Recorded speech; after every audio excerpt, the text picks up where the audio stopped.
construcción deduce al 50%. ¿Comprenden? O sea, ahorita está normal. Digamos que la normalidad tiene un diámetro de 10. Y digamos que haces vos por estímulo simpático un vasoespasmo. Haces vasoconstricción. Se disminuye generalmente por fisiología a la mitad. ¿Comprenden? Si tú tuvieras una placa del 10% y se disminuye a la mitad, se duplica el valor de la placa. ¿Comprenden? Es como si tuvieras una placa al 20% de este vaso que ha disminuido de tamaño. ¿Comprenden? Por eso en la isquemia tomamos el patrón de tener una obstrucción mayor al 25% o mayor al 30%. Porque esos pacientes con una descarga simpática, ese 30% ¿a cuánto va a equivaler? A un 60%, a más de la mitad, y va a generar dolor. ¿Comprenden? Ahora, si yo hablo de lesión, ¿qué significa esto? Que la lesión real, la placa, es mayor del 50%. ¿Comprenden? Esa ya es una lesión peligrosa. La lesión puede llegar a obstruir total o no totalmente el vaso sanguíneo, dependiendo si es que está el espasmo o no, o dependiendo si es que la lesión es oclusiva parcial o total.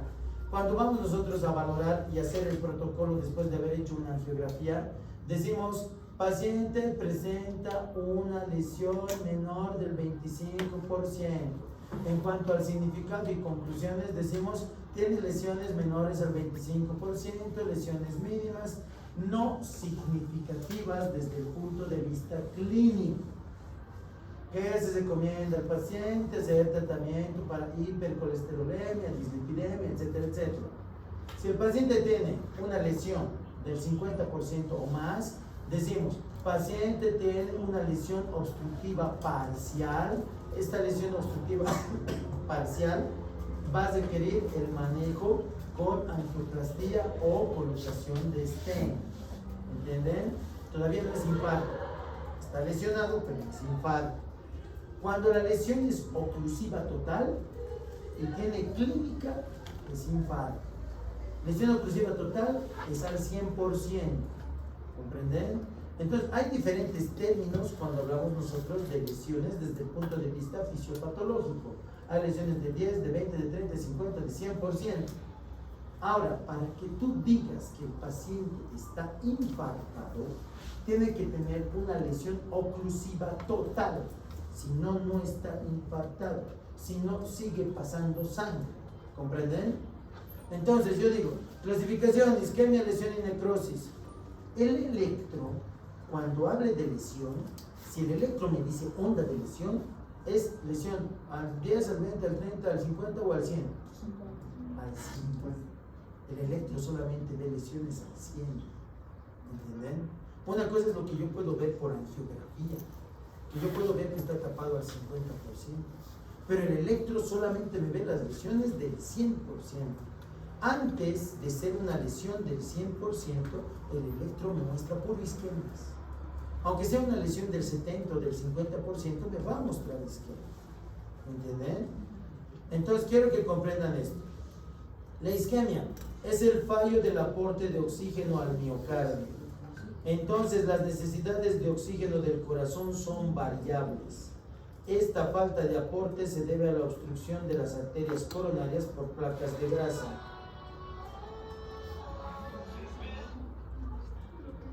Hola, buen día.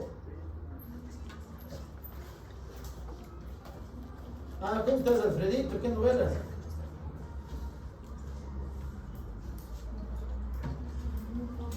No, pero voy a volveré. Vuelvo yo allá, tengo que estar para las 11:30 por ahí.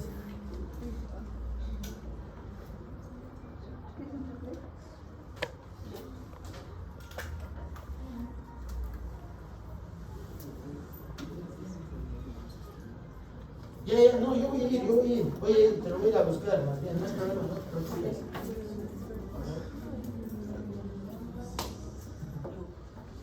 No es de qué, hijo, siempre mi residente, siempre serás, no hay problema.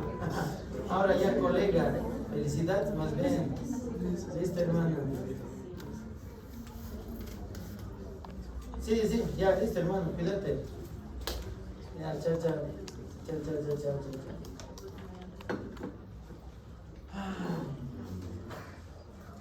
Cuando los polluelos ya se vuelven especialistas.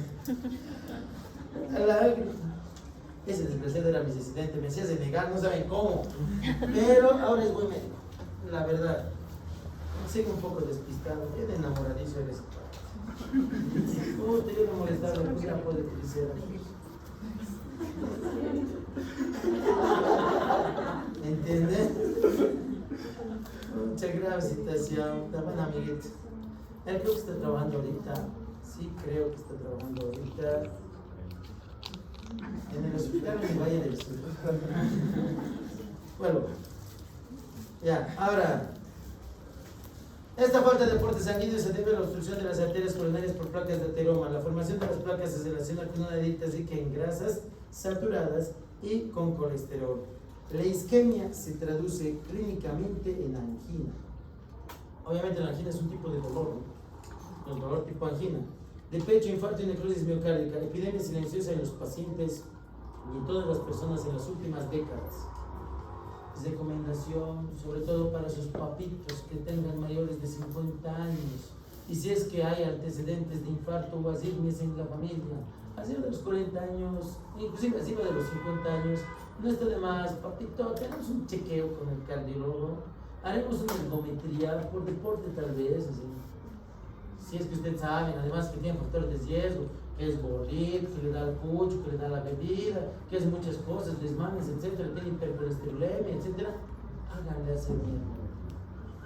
Sería muy bueno para poder prevenir, o por lo menos para medicar, o por lo menos para tratar su dislipidemia. ¿Entienden? Desde ya todo gordito tiene dislipidemia. Yo les mentiría y decirles, no, no tengo. Yo tengo triglicéridos de 325. ¿Entienden? Misteriosamente mi colesterol está bien. Yo también he dicho, esto es magia. Tengo mi colesterol en 180 y mi HDL en 45, está elevado.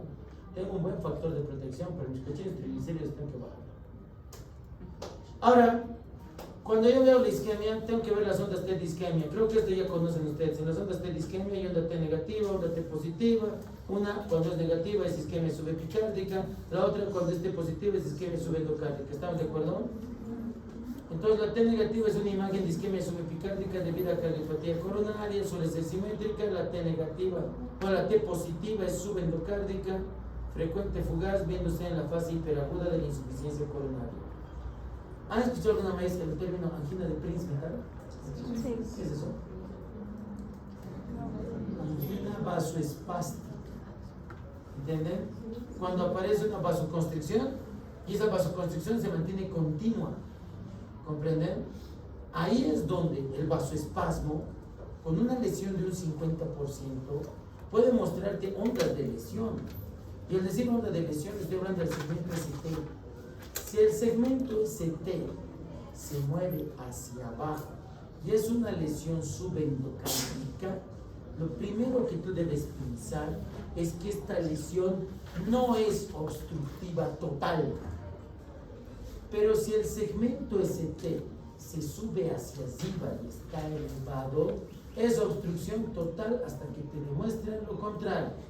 ¿Entienden la importancia de comparar la subendocárdica con la subepicárdica?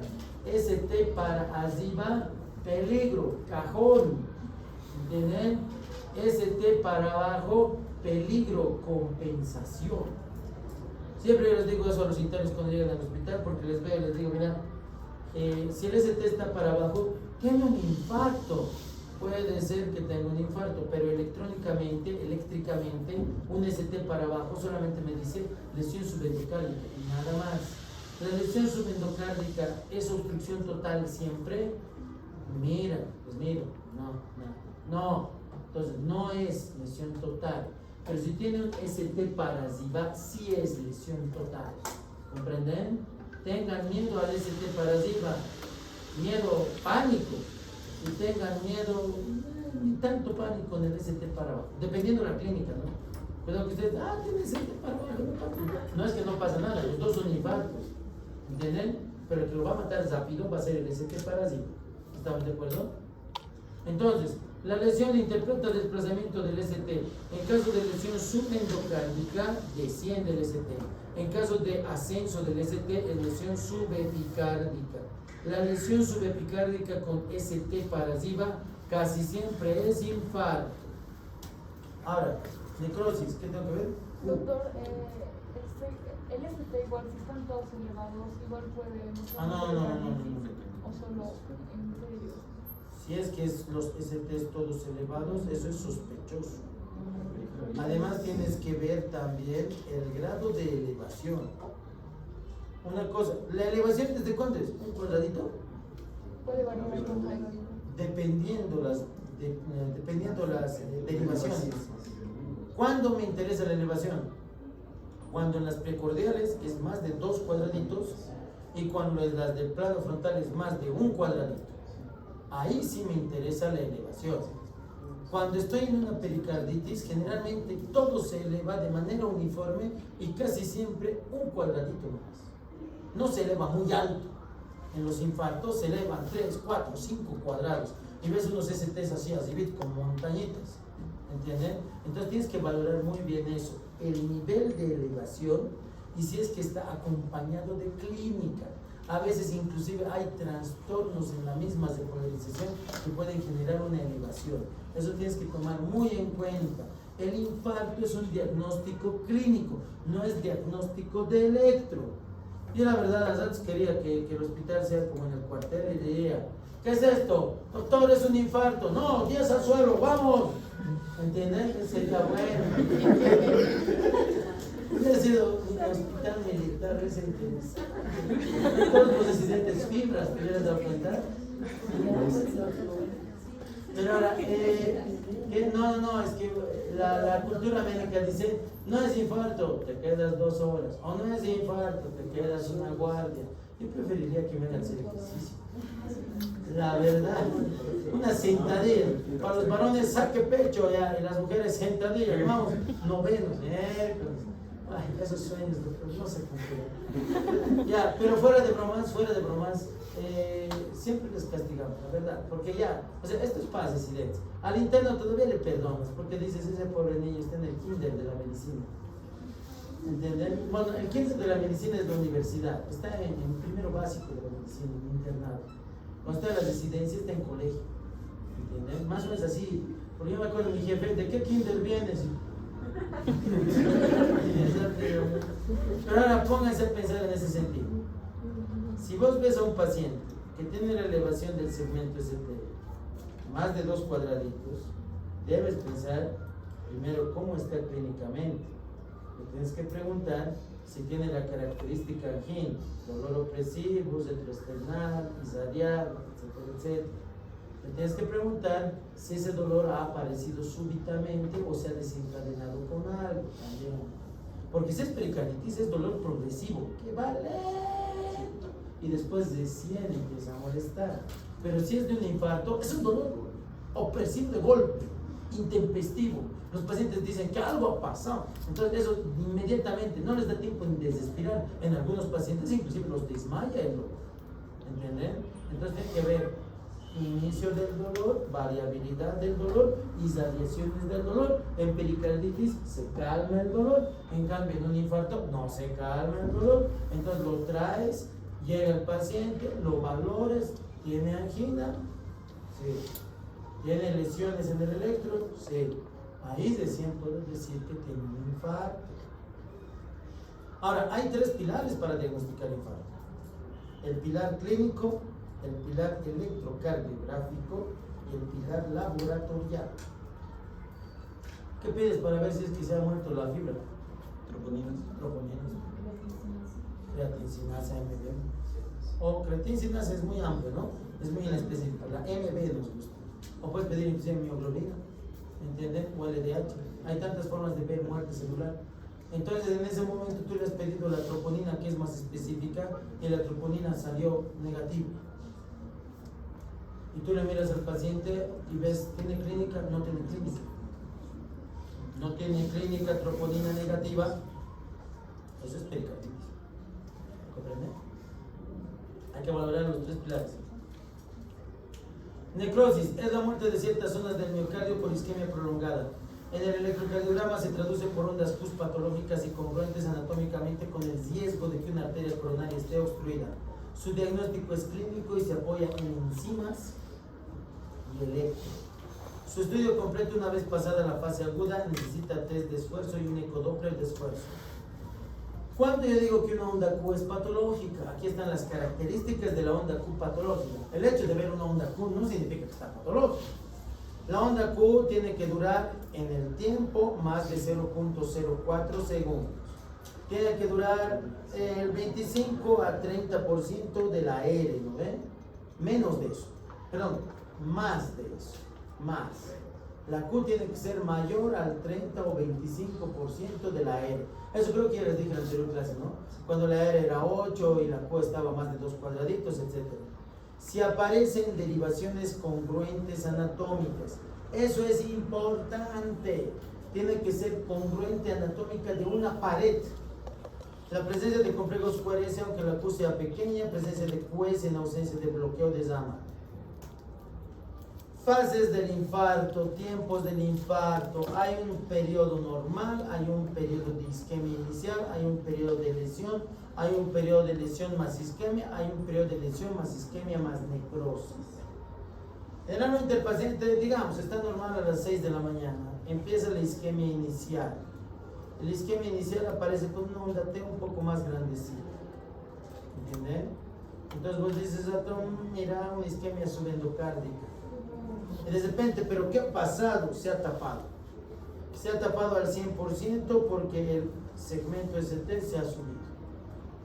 Entonces, si se tapa y tengo una onda T todavía ahí presente, eso se llama isquemia más lesión, en este caso hiperaguda. Esta es la lesión hiperaguda. ¿Entienden? Hiperaguda, ¿qué significa? Primeras 6 horas o tal vez menos. Vamos a ver las horas cuando llevemos el tema de infarto, pero ahorita les muestro la variación de la lesión. Lesión más isquemia, ven que la onda T ya se ha aplanado y ha empezado a aparecer la isquemia y se ha empezado a negativizar. Esto es lesión más isquemia, ST para arriba, T negativa. Y la Q ya está empezando a aparecer. Y aquí ya está la Q bien profunda, necrosis, ST bien alto y una onda T bien negativa. Eso ya es un infarto avanzado en el tiempo. ¿Comprenden? Una cosa es tener una lesión hiperaguda, que es esta. Y una cosa es tener una lesión con necrosis, que es esta. Y una cosa es tener una lesión sin necrosis, pero sí con isquemia. Prácticamente esto lo podríamos dividir de una forma fácil, así. Yo les diría, mira, este señor está en las primeras horas, máximo hasta 6 horas. Este señor está entre 6 hasta máximo 12 horas. Y este señor está mayor a 12 horas. Entonces, más o menos, y eso lo dicen varias guías, tienes vos un tiempo máximo de 12 horas para evitar la necrosis. Ahora, muchos pacientes llegan antes o después. Muchos pacientes desde el dolor, ¿sabes qué hacen? Y es el peor problema que pueden tener. Que salgas un infarto en la noche. Digamos 10, 12 de la noche. Van al médico y que el médico le ponga un analgésico potente. Que le ponga, por ejemplo, un tramador endovenoso. El paciente no va a tener un alivio total, pero gracias a ese analgésico opioide va a tener una analgesia parcial. ¿Qué va a decirte el paciente? Tú le preguntas, señor, ¿le ha calmado el dolor de su pecho totalmente? Y él te dice, no, hay una ligera molestia, pero yo creo que se va a mejorar, doctor. Gran error. Se va a su casa, pasa el efecto del tramador en 12 horas y tal vez en el trayecto puede ser una arritmia, tal vez en el trayecto puede ser paracardíaca súbita, tal vez en el trayecto puede ser un síncope súbito. Pueden pasar tantas cosas en el trayecto a ir a su casa y volver. Algunos ya vuelven muertos. Y ahí viene el médico y dice, ¿y si tenía? ¿Le han hecho el electro? No, no tenemos electro. ¿Qué cosa? Dolor de pecho en paciente con factor de riesgo y no les he hecho electro. ¿Te habrás pedido troponinas? No tenemos troponinas. ¿Qué cosa? No le has pedido troponinas y le has despachado así nomás porque el paciente te ha dicho que se le ha calmado el dolor un poquito. Sí, pero mala práctica médica. ¿Qué acaso en tu colegio, en tu universidad, no te han explicado tu docente de cardiología que tienes que valorar siempre el electro, siempre el laboratorio y siempre la clínica? Yo siempre les digo, yo voy a ser como Pepito Grillo cuando estén en su internado. Es la voz de su conciencia. Ahí voy a estar ahí mi cara y les voy a decir, ¿has pedido electros? Sí. ¿Has visto los segmentos? Sí. ¿Están pidiendo troponinas? Sí. ¿Tiene clínica y características? Sí.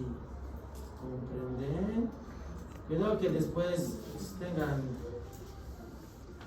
Lo peor es, yo creo, uno de mis cuates, amigo mío, muy buen amigo, cirujano él, tiene sus movimientos de conciencia, porque él en una guardia, lastimosamente, ha tenido problemas de los que estoy relatando.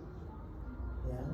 Y él me dice, la verdad no quiero saber de cardiología, mi conciencia no me deja dormir a veces. Él, para su suerte, no se ha muerto, pero él se ha comido uno de estos. Despachó a su casa, le dio omeprazol, le dolía el estómago, según él, le dio el analgésico, estuvo bien, tenía un poco de eructos, era pared inferior. Era un infarto de pared inferior. Lo bueno fue que lo que le pasó a él fue a las 4 de la mañana y él le dijo que vaya al control con el gastroenterólogo a las 8 de la mañana y el paciente se quedó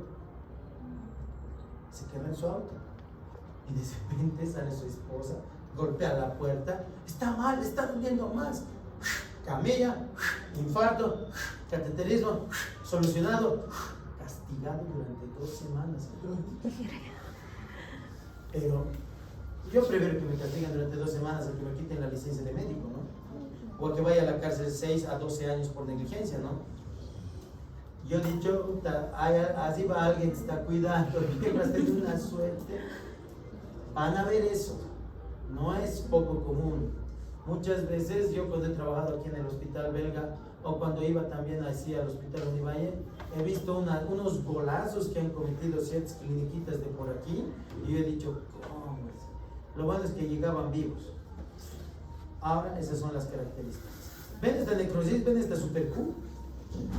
¿Ven este QS? Creo que se da cuenta, ¿no? Ahora ven esta lesión subendocárdica, ven que son aquí más de 2 cuadritos, 3. Y ven esta super lesión subepicárdica, que es una mega montaña. ¿Se entiende, no? Y ven aquí su isquemia. Ven esta T que va hasta el cielo azul.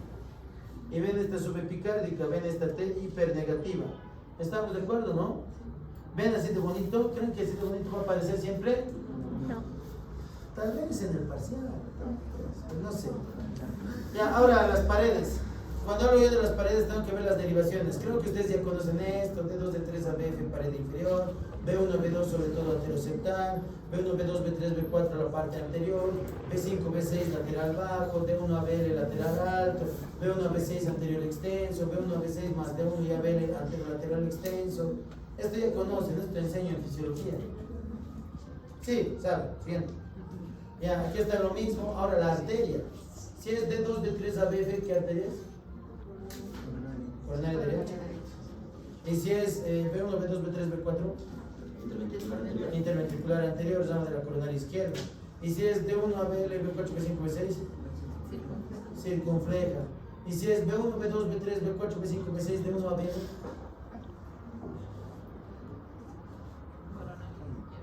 si es B1, B2, B3, B4, D1, ABL, B5 y B6, toda la coronaria izquierda. Ese es el peor infarto que van a ver en su vida, el famoso infarto troncular, el tronco de la división de la arteria coronaria izquierda.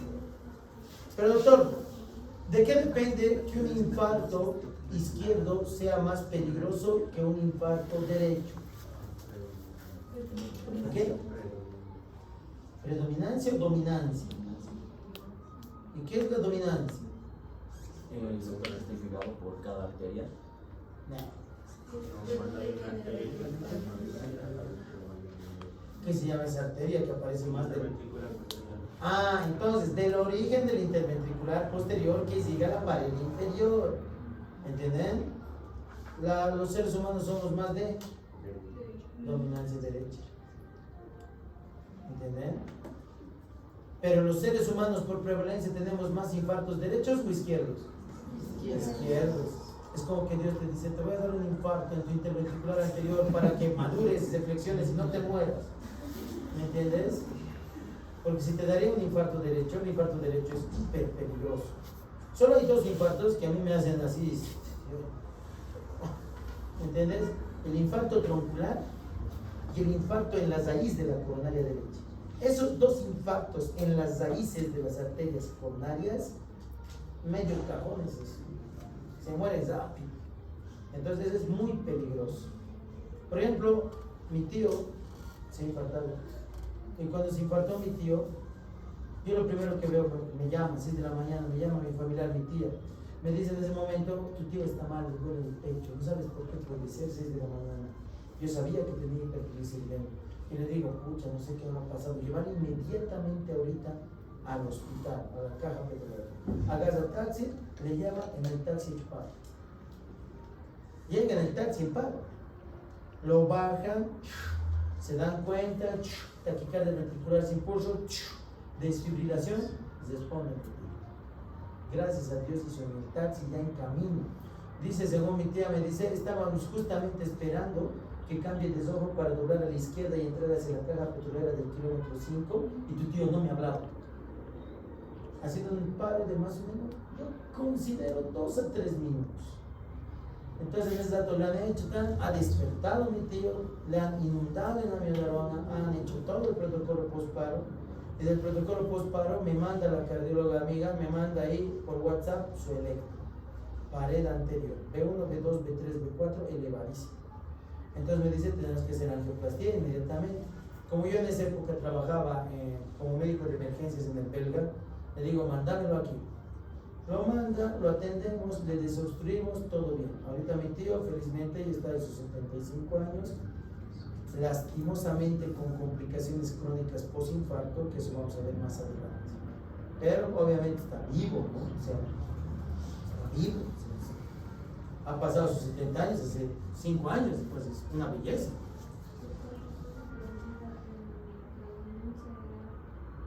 La predominancia. La gente generalmente de coronaria izquierda, de interventricular anterior, es lo más frecuente. Pero en la dominancia, no me digas predominancia que dominancia. Cuidado, en el examen voy a poner la palabra predominancia y dominancia. Una cosa es prevalencia y otra cosa es dominancia. La dominancia es de dónde sale la arteria interventricular posterior. Y la mayoría de las personas somos de dominancia derecha. El 66%, no lo digo yo, lo dice Kate Moore. ¿Entenden? Es 66%. Han debido leer esa parte. Bueno, ya digamos. Recuerden siempre, si sospechamos un evento isquémico por la clínica, nunca debemos descartarlo porque el electrocardiograma sea normal, ya que la cardiopatía isquémica es muy traicionera. Hay que ingresar al paciente siempre. ¿Qué tienen? Pues, ¿qué tienen? Tenemos que avanzar otro tema. ¿Qué tienen?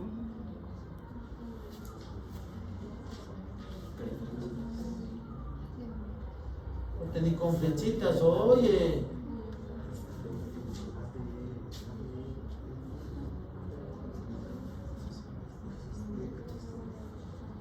¿Quién ha dicho bloqueo de mano derecha? Muy bien, no ha caído con el distractor que puso el doctor. El doctor pone las flechitas para que valoren las flechitas, pero las respuestas estaban en la B1 y la B2. Bloqueo completo de mano derecha. Muy bien. El doctor es mañudo, puede poner las flechas y no ser las flechas lo que interese. Siguiente, ¿qué es? Rápido, rápido, es como si fuera su examen, rápido. Izquierdo. Puta, mira el B1, el B2, el B3, el B4 y el B5. Inclusive hasta el B6 ya se quiere elevar. ¿Qué es? ¿No es lesión? ¿No es lesión subepicárdica en pared anterolateral? ¿Por qué no me dicen que es lesión subepicárdica en pared lateral? Pregunta, oye, ¿y estos?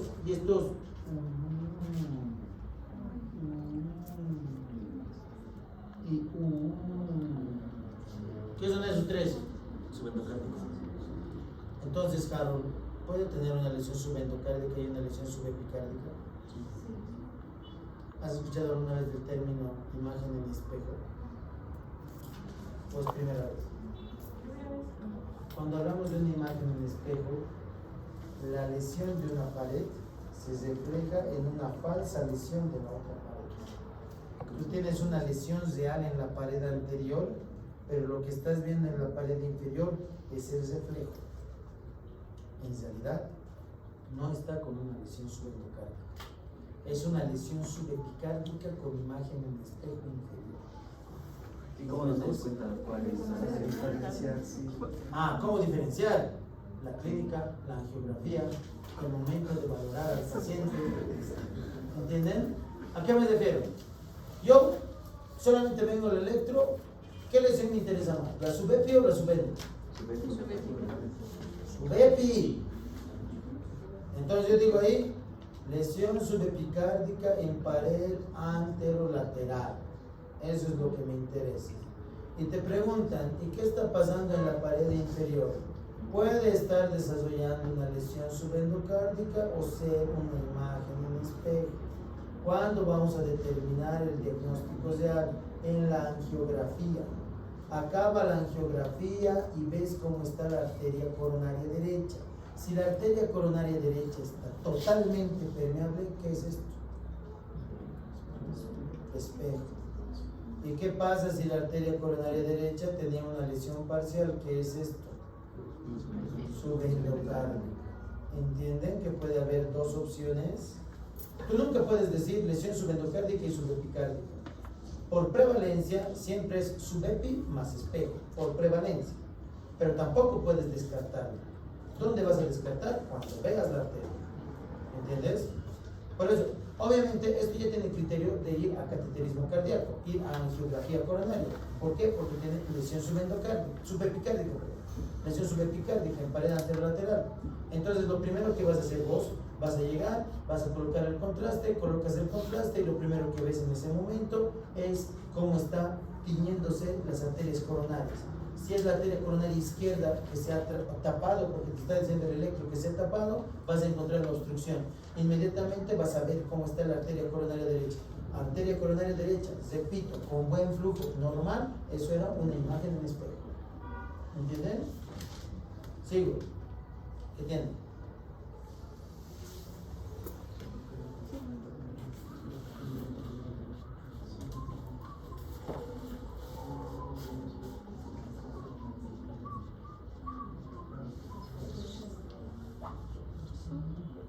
¿Qué ha pasado? Rápido, están en el examen. Lesión subendocárdica, ¿en qué pared? Pared anterior nomás.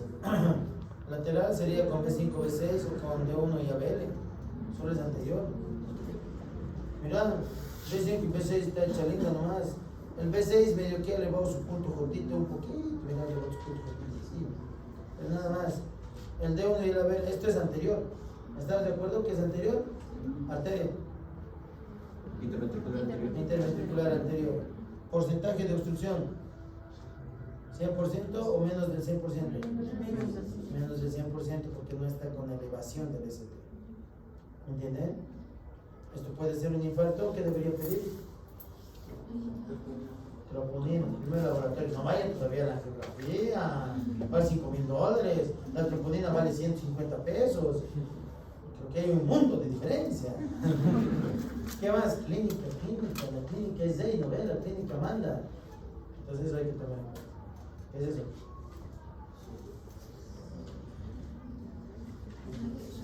Les doy opciones, como si fuera examen. Lo que usted ve en el siguiente electro es, opción A, un infarto de pared inferior. Opción B, un infarto de pared anterior. Opción C, un infarto de pared lateral. Opción D, una necrosis de pared inferior. Opción E, ninguno. ¿Qué pondrían? Él dice infarto de pared inferior. ¿Quién dice necrosis de pared inferior? Ellos dicen necrosis de pared inferior. ¿Quién dice ninguno? ¿Por qué?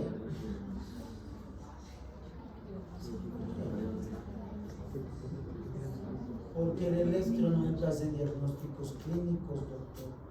Con el electro debería decir lesión subepicárdica de pared inferior, doctor. Ahora, para que tenga necrosis en pared inferior debe ser en derivaciones contiguas, no solo en D3, doctor. Tiene que estar en D2 y en ABF también, doctor.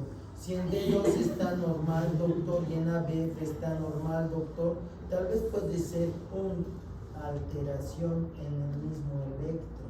Hay doctores mañosos, ¿no? Lo que se ve se anota. En el electro es como el cacho. Ah, no, tiene que practicar y ponerse a practicar. Pero algunos han dicho ninguno porque las 12 de Guadalupe son ¿entiende? Pero está demostrado que no es necrosis, porque mira, primero que solo está en D3 la necrosis y solo es una derivación, no lo creo, no sé, ¿entiende? Además que el ST está bien elevado, inclusive yo diría que este es un hiperagudo o no, porque está con ST y T elevado o no, y si es hiperagudo son las primeras horas, ¿cómo que sea necrosado? Pero doctor, esa fue en D3, ese es el engaño del examen.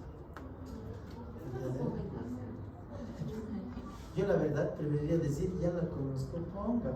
Pero no, querido. Que repita. No. Ah, si era clínica, sí, sí, va. Pero yo solamente en el examen te dije que vean. Una cosa es diagnóstico electrocardiográfico, otra cosa es diagnóstico final. El examen nos va a preguntar eso clínica y qué viene de entonces no se le va a preguntar. Te digo diagnóstico electrocardiográfico, ¿cuáles son tus tres opciones únicas? Electrocardiográfico, ¿cuáles son tus tres lesiones? Ya, ¿y si dice infarto? No es, porque te estoy pidiendo diagnóstico electrocardiográfico. Ahora, si yo te digo, ¿cuál es el diagnóstico del paciente? O el diagnóstico final del paciente, o el diagnóstico clínico, ¿qué te estoy pidiendo?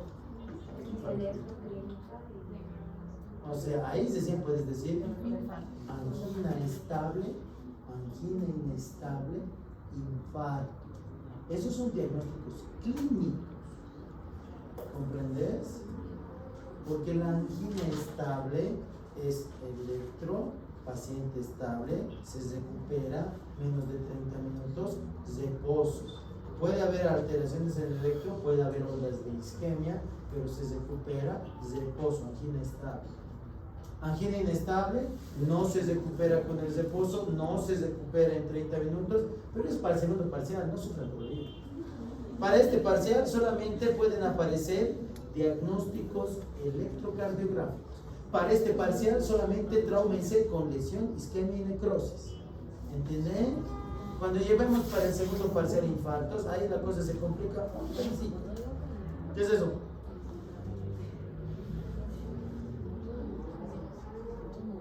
Rápido, tiene el examen, ¿qué es eso?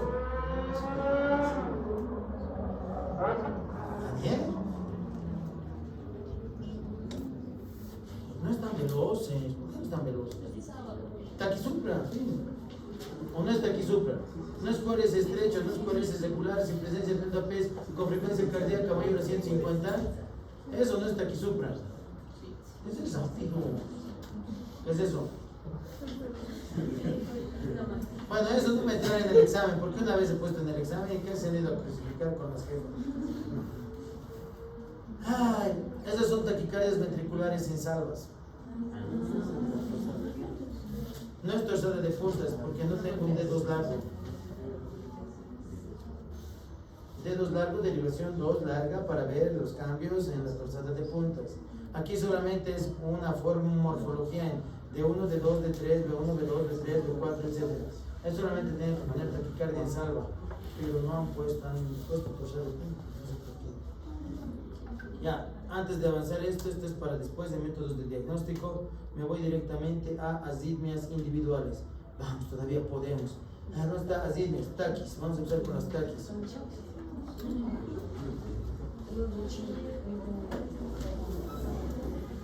No, es que la verdad, aunque no crean, es como si yo les daría el mismo tema 3 veces. ¿Por qué? Porque yo cuando estoy hablando,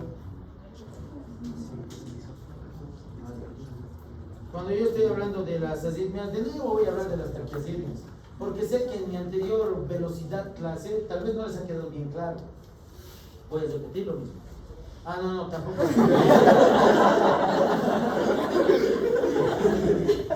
Es orden. Ya. Hablaremos de la clasificación de las taquiasitmias. Por fisiopatología, siempre nos han dicho que las taquiasitmias se dividen en supraventriculares y también en ventriculares. Ahora, las asitmias en general pueden ser taquiasitmias supra, bradiasitmias supra, taquiasitmias ventri, bradiasitmias ventri. Lo que vamos a ver hoy día va a ser las taquiasitmias, solo taquiasitmias. Vamos a llegar hasta la fibrilación auricular, que es la más importante. En las taquiasitmias yo tengo taquiasitmias supraventriculares y ventriculares. Como hoy día voy a ver las supraventriculares, debo comprender cuáles son. Las supraventriculares que yo conozco son, primero, cuando el nódulo auriculoventricular es necesario. En este caso, cuando el nódulo auriculoventricular es necesario, es porque hay circuitos desde entrada. ¿Entienden? En este caso necesito yo del nódulo auriculoventricular. También conocidas como taquicardias presentes en la unión auriculoventricular. En este caso yo las puedo clasificar en taquicardias por de entrada nodal o por taquicardias de una vía accesoria que participa en las de entrada nodal. ¿Dónde hace la descirculación? En la aurícula. ¿Entienden? Por ejemplo, se puede generar una vía anómala, baja del nódulo sinusal al nódulo auriculoventricular, aparece una vía anómala y hace que rápidamente vuelva. ¿Comprenden? Está haciendo un circuito desde entrada. Puede ser con presencia de vía accesoria o puede ser una de entrada solo por una alteración del nódulo auriculoventricular. En pocas palabras, las taquicardias donde es necesario el nódulo auriculoventricular y hay de entrada son las taquisupras. ¿Entienden? Para definirlo desde el punto de vista del tratamiento. Todas las taquisupras o pueden ser por de entrada o pueden ser por vía accesoria. Taquisupras en general. ¿Comprenden? Es como que estoy diciendo, estas son taquisupras. Ahora, cuando hay taquicardias donde no dependo del nódulo auriculoventricular y donde el tejido auricular es el problema, ahí yo tengo que diferenciar las taquisupras de origen auricular, donde no me interesa mucho el sistema de conducción. Me interesa la aurícula, que desencadena focos ectópicos anormales. Entonces, cuando la taquicardia es meramente auricular, tengo la fibrilación auricular, tengo el flater auricular y tengo la taquicardia auricular pura. ¿Comprenden? Eso es por problemas del tejido auricular. No es del sistema de conducción, no es del nódulo auriculoventricular. ¿Entienden? Vamos a hablar hoy día solamente de las que dependen del tejido auricular. Y empezamos con la fibrilación. Si les pregunto algún día cuál es la asitmia más común del mundo mundial, fibrilación auricular. Fibrilación auricular. Entonces eso tenemos que tomar en cuenta. Ahora, empecemos hablando. Tenemos una señora de 77 años, la señora con implantes de prótesis en la rodilla izquierda por artrosis, la señora con antecedente ya diagnosticado de fibrilación auricular crónica. La señora de repente ingresa al hospital. ¿Por qué? Porque tiene afasia, parestesias de 5 horas de evolución a 3 semanas de una cirugía, de la cirugía de la prótesis de la rodilla izquierda. La presión arterial está en 120/70. La frecuencia cardíaca está en 100 en el momento que está ingresando al hospital. Pregunta, ¿por qué tendrá afasia y parestesias? Creo que iría una pregunta más simple. ¿Qué es la afasia? Depende de qué tipo de afasia, si es afasia de Broca o afasia de Wernicke. Afasia de Broca, pérdida del habla. Afasia de Wernicke, pérdida de la comprensión de las palabras. Ya, tiene afasia motor, no puede hablar. Ya, parestesias. Alteraciones en la sensibilidad. ¿Estamos de acuerdo? Pero entonces, ¿por qué no podrá hablar y tendrá alteraciones en la sensibilidad? ACV, accidente cerebrovascular, o si quieren enfermedad cerebrovascular, como quieren llamarlo. ¿Entienden? ¿Y por qué tendrá un evento cardioembólico? Porque la circulación libera los coágulos. Ah, la fibrilación auricular libera coágulos que pueden ir y tapar una arteria. ¿Y qué deberían haber hecho para impedir esta complicación? Haber anticoagulado al paciente. ¿Con qué se puede anticoagular al paciente? Depende, doctor. Hay varios métodos de anticoagulación. Si quiero utilizar la heparina, ¿qué estoy haciendo en la cascada de la coagulación? ¿Qué estoy inhibiendo? La vía común. ¿Y qué tiene la vía común? En común. ¿Qué factor? Ah, ya, entonces se puede decir que la heparina, la enoxaparina y la tinzaparina, todos son medicamentos que bloquean la vía común porque bloquean el factor 10 activado. Muy bien. ¿Y si le doy warfarina? Las vitaminas K dependientes, factores de coagulación. ¿Y cuáles son esos? D9 y... No es 2 más 7, ¿cuánto es? 9. ¿Y el desolado? Entonces 2, 7, 9, 10.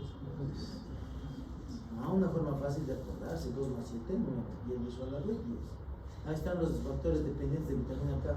¿La warfarina hace efecto inmediato? No. ¿Cuánto tiempo tengo que esperar? 48, 72 horas. ¿Por qué?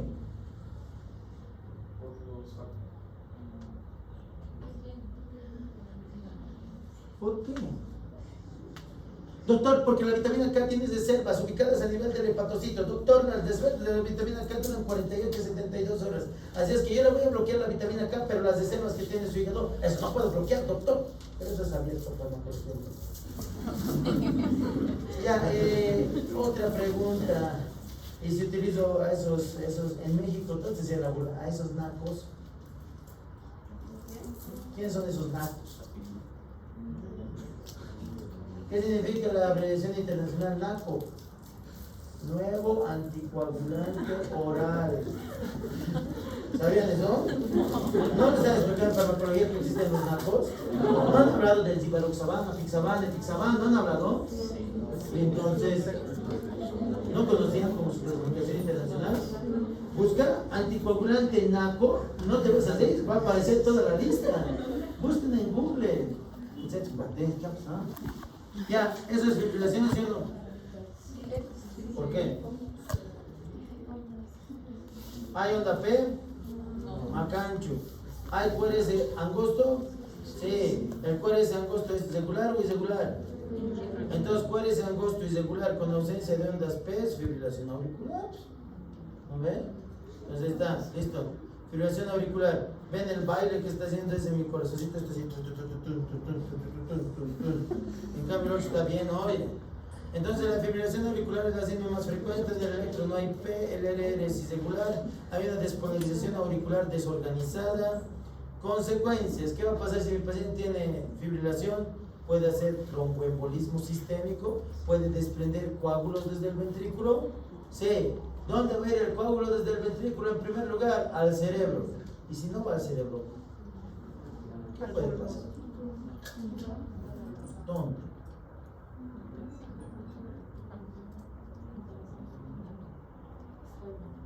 Oye, ¿no conocen las ramas de la tiroides? Si el coágulo no va por la carótida, ¿por dónde puede ir? Por la subclavia y hacer un infarto en miembro. Pero ¿y si no va por ahí? ¿Por dónde?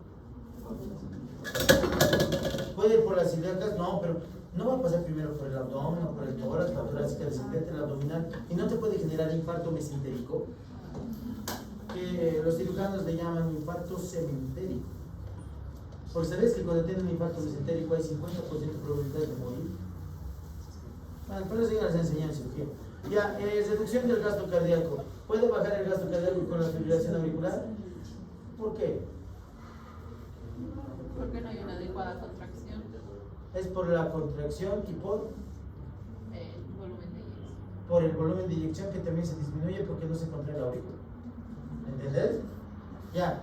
¿Puede haber una taquicardiomiopatía? Claro que sí, es una taquiastigmia, la fibrilación.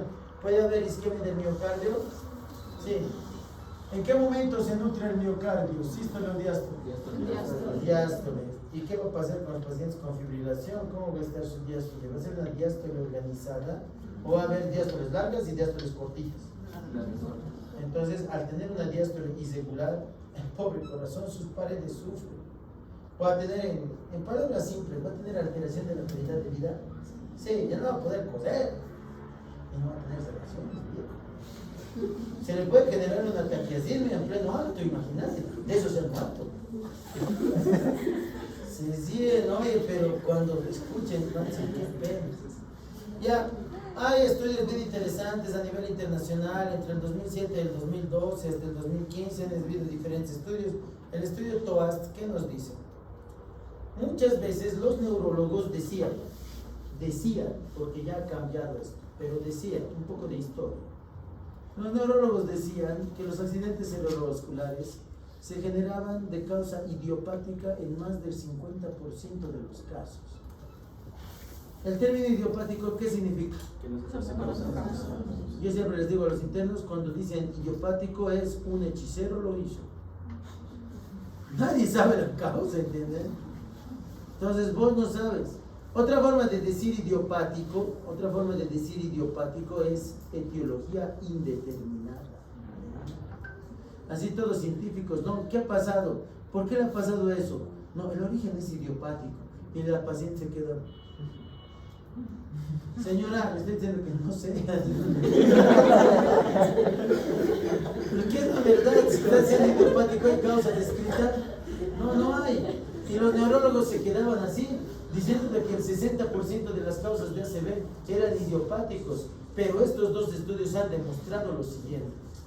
Han demostrado de que si bien la causa número 1 era cardioembólico 34%, aterotrombótico cardiovascular 36%, otra forma de quedar así como erudito, como Winnie the Pooh con su lupita, es decir, el origen es criptogenético. Es sinónimo de idiopático, es sinónimo de indeterminado, es sinónimo de... ¿Entendés? Ahora, ha existido el famoso estudio Embrace, que salió ya en 2014, y su continuación que salió en 2018. Ellos demostraron, gracias a este estudio, ¿cuál idiopático, señores? No es idiopático. Más del 60% de los casos de ACV son por fibrilación, pero la fibrilación tiene diferentes etapas de presentación. ¿Qué pasa con ese paciente que tiene fibrilación auricular paroxística? Al tener el paciente fibrilación auricular paroxística, significa que puede estar en su casa viendo la tele, viendo Real Madrid con Barça. ¿A qué hora es? Nadie ve el fútbol en este grupo, qué triste. Ya, entonces está viendo tele y de repente siente unas palpitaciones, le dan su ACV y se queda así. Llega al hospital, dice tiene ACV, le hacen un electro, no hay nada. ¿Qué ha pasado? Ha tenido una crisis. Ha tenido, en este caso, un periodo de fibrilación auricular paroxística. ¿Comprenden? Entonces, en la fibrilación auricular paroxística del estudio Embrace, ¿qué hicieron? Hicieron holters sucesivos. ¿Comprenden? Hicieron holters en un grupo determinado de pacientes que ya tuvieron ACV, y les hicieron un holter de 24 horas. Y apareció con que 2% sí tenía fibrilación. Se hizo un holter a la semana y apareció que una semana después 7.4% sí habían tenido fibrilación, a las 2 semanas, a las 3 semanas, al mes, y después del mes fue ascendiendo progresivamente. Entonces se dijo, los pacientes que tienen el origen criptogenético, lo más probable es que tengan periodos de fibrilación auricular paroxística. Porque se ha demostrado un 14% y ascendiendo. Si yo le colocaría un holter durante 2 meses, tal vez todos me demuestran que tienen fibrilación. ¿Comprenden? Entonces la fibrilación es muy peligrosa por el origen del ACV. ¿Entienden? Ahora, fisiopatológicamente existen 2 mecanismos electrofisiológicos que pueden generar la fibrilación auricular. Primero, la actividad de una vía focal de alta frecuencia. Cuando hablo yo de una vía focal de alta frecuencia, significa que en las venas pulmonares, alrededor de los orificios de las venas pulmonares, tengo focos ectópicos. Otra, presente de circuitos desde entrada, ondas auriculares F igual en la aurícula izquierda. Por lo tanto, la fibrilación casi siempre es por problema de aurícula izquierda, casi siempre es por crecimiento de aurícula izquierda, casi siempre es por estenosis de válvula mitral o hipertensión arterial. Entonces, existen diferentes tipos de ondas. Hay ondas múltiples, hay rotores, hay fuentes focales. Ahí están las 4 venas pulmonares. Una de las explicaciones fisiopatológicas es la formación de focos ectópicos en los orificios de las venas pulmonares. Estos focos ectópicos compiten con el nódulo sinusal. Estos focos ectópicos mandan descargas y compiten con el nódulo sinusal por el nódulo auriculoventricular. Y la descarga mayor es la que conduce el nódulo auriculoventricular. Entonces es como que la aurícula derecha con la izquierda están compitiendo. ¿Quién le va a pegar más fuerte al nódulo auriculoventricular? Y el nódulo auriculoventricular está recibiendo 2 descargas y no sabe cuál conducir. ¿Comprenden? Ahora, los orificios de las venas pulmonares están chalingas, 0 kilómetros, muy bueno, muy bien, cuando no hay crecimiento de la aurícula. Si la aurícula tiene un crecimiento en diámetro mayor a 4 centímetros cuadrados, asustado. ¿Por qué? Porque el paciente a la larga va a hacer sobrecarga izquierda y puede hacer fibrilación. Por eso hacemos el ecocardio y por eso en el ecocardiograma te dice el diámetro de las cavidades, ¿comprenden? Ahora, ahí están los focos ectópicos. ¿Qué ha hecho? ¿Y quién es el encargado de poder diagnosticar a ciencia cierta dónde está el foco ectópico? ¿Quién ve eso? ¿Quién hace el mapeo?